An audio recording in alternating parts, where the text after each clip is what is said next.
자, 이번에 미국 증시 핫한 이슈들, 핫한 종목들 체크해보는 굿모닝 라이브 시간입니다. 도움말씀의 황선의 LS증권 연구원과 함께합니다. 안녕하십니까? 네, 안녕하십니까? 트럼프 대통령의 관세 리스크가 지금 수면 위로 다시 한번 올라왔는데 지난주 미국 증시 한 줄평 먼저 남겨주실까요?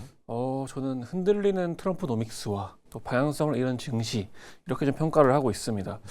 주말간 발생했던 이슈들을 한번 보면은 결국에는 이제 대법원과 의회라는 하나의 헌법 기구들의 제약이라고 볼 수 있고요. 그거의 근거를 보자면은 결국에는 트럼프의 과격한 정책에 의한 트럼프 노믹스의 후폭풍이 발생했다 이렇게 평가를 하고 있습니다. 그런 부분들이 관세 무효화에 대한 불확실성과 GDP 쇼크라는 그러한 하나의 데이터로 나왔다고 보고 있고요. 이러한 좀 제약적인 매크로 환경 속에서 AI 투자 사이클을 중심으로 한 증시 역시도 어찌 보면은 빅테크들의 비용 부담이나 소프트웨어 붕괴, 상업펀드에 대한 불확실성 이런 부분들 때문에 방향성을 잃은 상황이 아니지 않나 이렇게 평가를 하고 있습니다. 네. 지금 살펴봐야 될 변수들이 한두 가지가 아니죠. 관련된 이슈들 굿모닝 라이브 이슈픽 통해서 바로 체크해 보도록 하겠습니다.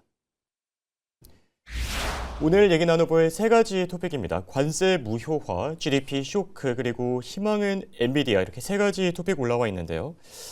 예상대로 대법원이 관세 무효화 판결을 내렸는데 증시만 놓고 봤을 때는 또 파장이 그렇게 크지는 않았었거든요. 연구원님 생각은 어떠신가요? 네, 맞습니다. 이미 예견되었고 대비가 되어 있던 상황이기 때문에 증시는 물론이고 매크로 환경 역시도 큰 파급 효과는 없었다라고 평가를 하고 있습니다. 일단 주식시장에서 영향이 없었던 이유를 보자면은 이미 기업들은 관세를 하나의 상수로서 고려를 하는 상황이고 관세의 형태만 달라질 뿐이지 트럼프 정부의 입장에 따라서 관세율이 바뀌어 나가는 그런 어찌 보면은 정황을 이해를 하고 있기 때문에 트럼프 정부의 의지를 먼저 또 보자 이런 식으로도 판단을 하고 있습니다. 그 땅에서는 아직까지는 트럼프 정부는 무역법 122조를 활용한 관세를 연장할 것이다라는 의지를 보인 상황이기 때문에 기업 단에서는 당장의 큰 추가적인 피해는 발생하는 경우는 없을 것이다 이렇게 보고 있고요. 관세 환급 같은 경우도 마찬가지입니다. 시장에서는 1,300억 달러, 1,700억 달러 여러 시나리오를 이제 고려를 하고 있는 것 같은데 그렇죠. 트럼프 정부 같은 경우에는 얼마든지 소송을 통해서 이러한 관세 환급을 지원시킬 수 있는 환경에 있습니다.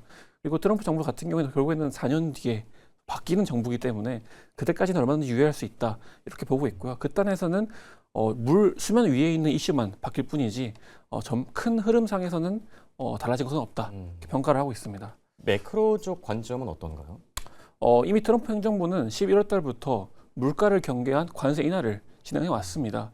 한마디로 트럼프 정부 같은 경우에는 기업의 그런 입장을 고려하기보다는 지지율을 대변하고 있는 물가를 컨트롤하기 위해서 음식료에 대한 관세를 인하한다던가 일부 제조업에 대한 관세를 인하하는 흐름을 이미 이어가고 있기 때문에 그러한 부분들을 봤을 때는 트럼프 정부의 대법원 위법 판결이나 이런 게 중요한 게 아니라 트럼프 정부가 얼마만큼 물가를 인식하고 있는가 이러한 부분들이 더 관세의 실질적인 그런 관세율에 더 영향을 미치는 변수가 아닐까 이렇게 보고 있고요. 현재 같은 경우에는 트럼프 정부가 지지율의 압박이라던가 금리 인하를 원하고 있지 않습니까? 또 그런 부분들 때문에 관세의 강도를 점차 내려가는 그런 국면에 있다 이렇게 말씀드리고 있습니다. 네. 그리고 이란 사태도 계속 지속 중이라고 하죠. 이번 주에 이제 스위스 제네바에서 또 이제 합의를 갖게 될 텐데 지정학적 리스크가 좀 해소될 만한 계기가 될까요? 어떻게 생각하시죠?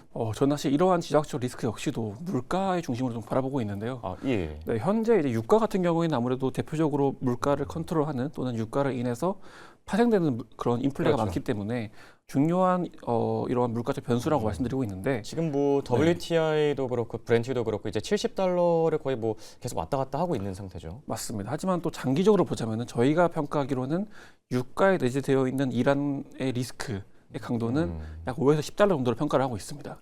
그러한 좀 내재되어 있는 그런 지정학적 리스크를 반영한 유가를 떨어뜨리기 위해서 단기적인 그런 노이즈를 발생시키면서 점차적으로 인플레 압박을 완화시켜가는 그러한 그림을 유도하는 게 아닌가 평가를 하고 있고요. 어떻게 보면 다 일맥상통하다고 보면 되겠네요. 맞습니다. 이게 중간선거 오기 전까지 유의미한 인플레 하락과 금리 인하를 만들어내야 되는 정부이기 때문에 아무래도 2, 3월이 하나의 좀 세팅을 하는 그런 시기라 보고 있고요. 또 3, 4월 이후로는 케빈 워시가 또 등장하지 않습니까? 그렇죠. 그러한 상황 전에 하나의 테이블을 깔기 위한 그런 초석이라고 판단을 하고 있습니다. 네. 자, 그리고 주말 사이에 미국의 4분기 GDP가 발표됐는데 수치가 이게 쇼크 수준이었습니다. 굉장히 안 좋게 나왔는데 이런 건 어떻게 바라보는 게 맞을까요? 저도 사실 관세보다 더 중요한 것이 바로 이러한 하드 데이터라고 평가를 하고 있습니다. 네. 아무래도 이제 앞서 말씀드렸다시피 트럼프 정부의 과격한 그런 정책에 따른 폭풍이라고 말씀드리고 있는데 왜냐하면 이러한 GDP 쇼크의 근간이 셧다운에 따른 것이고요. 그렇죠. 셧다운에 따라서 정부 지출의 감소함에 따른 그런 쇼크라고 보시면 될 것 같습니다.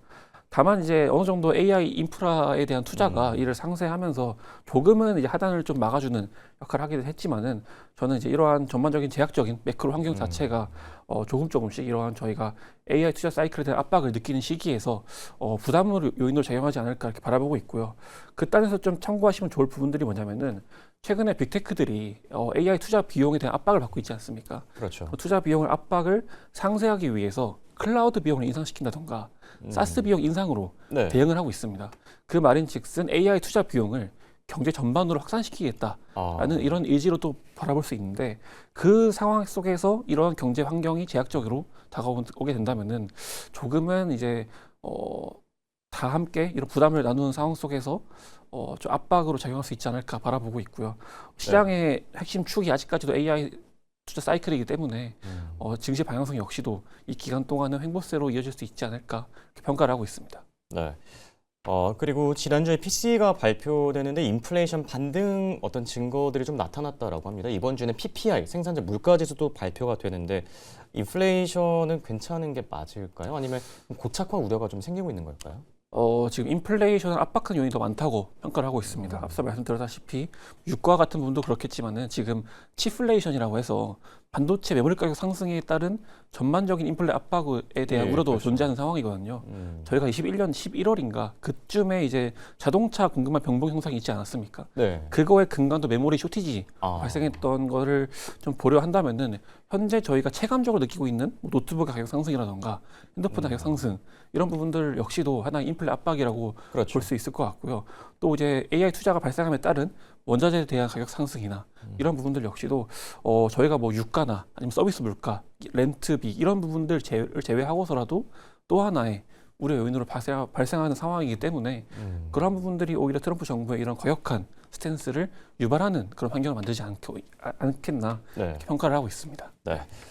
그래도 한 줄기 빛 같은 그런 존재가 있죠. 바로 엔비디아의 실적 발표가 되지 않을까 싶은데 이번 주에 이제 실적을 내놓게 되는데 좋은 내용들을 기대해 봐도 괜찮을까요?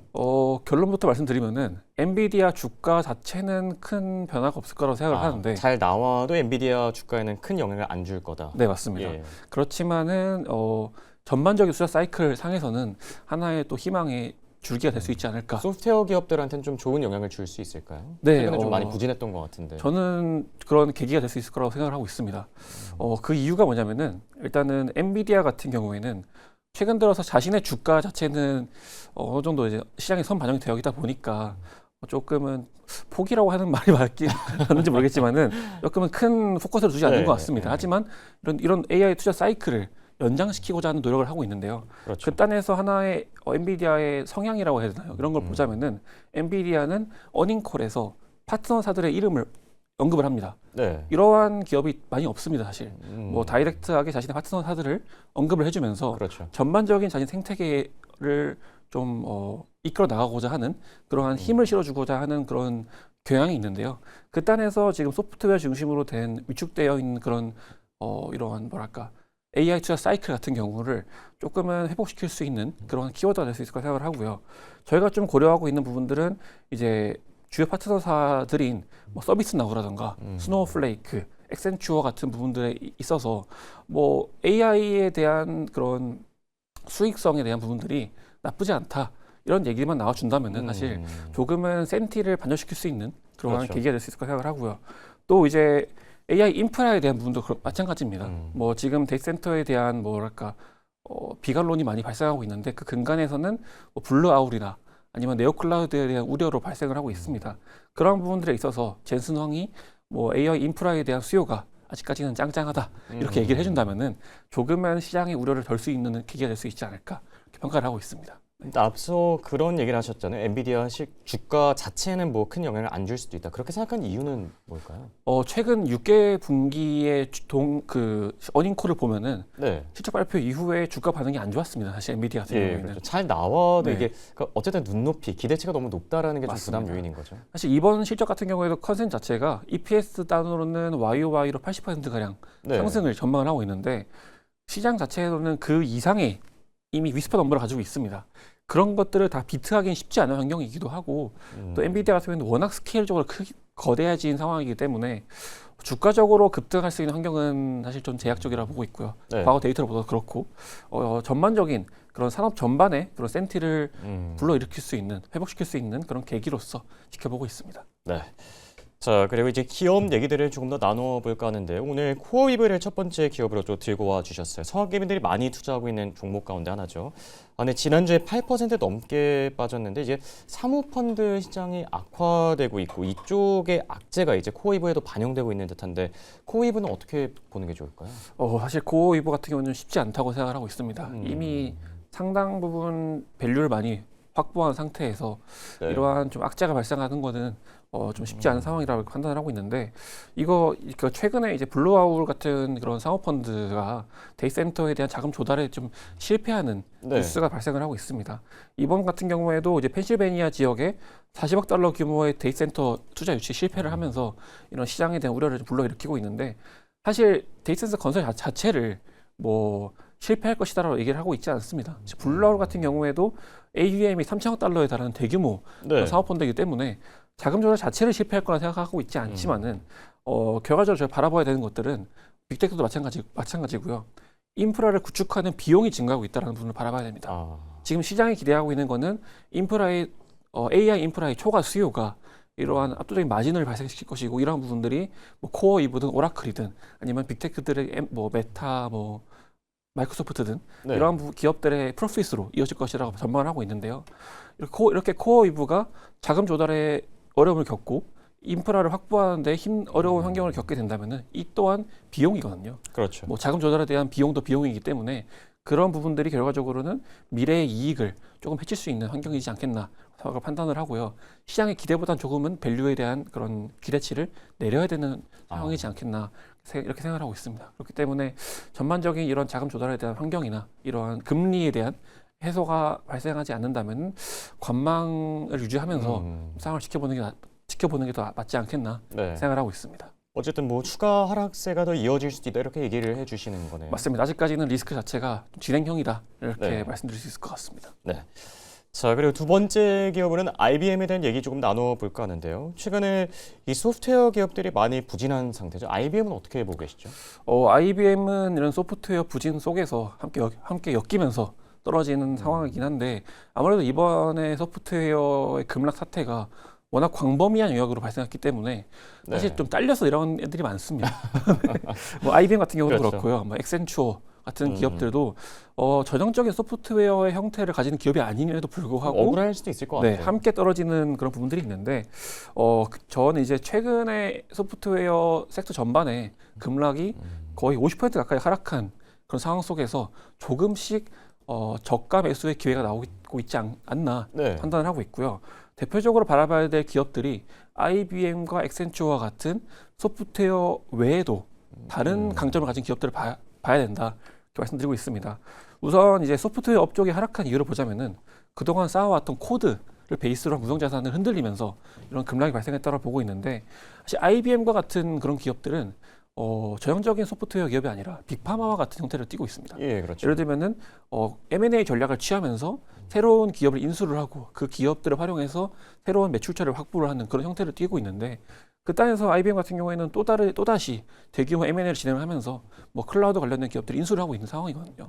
그렇기 때문에 IBM 자체의 저평가를 바라보는 것은 조금은 무리지 않겠나 보고 있고요.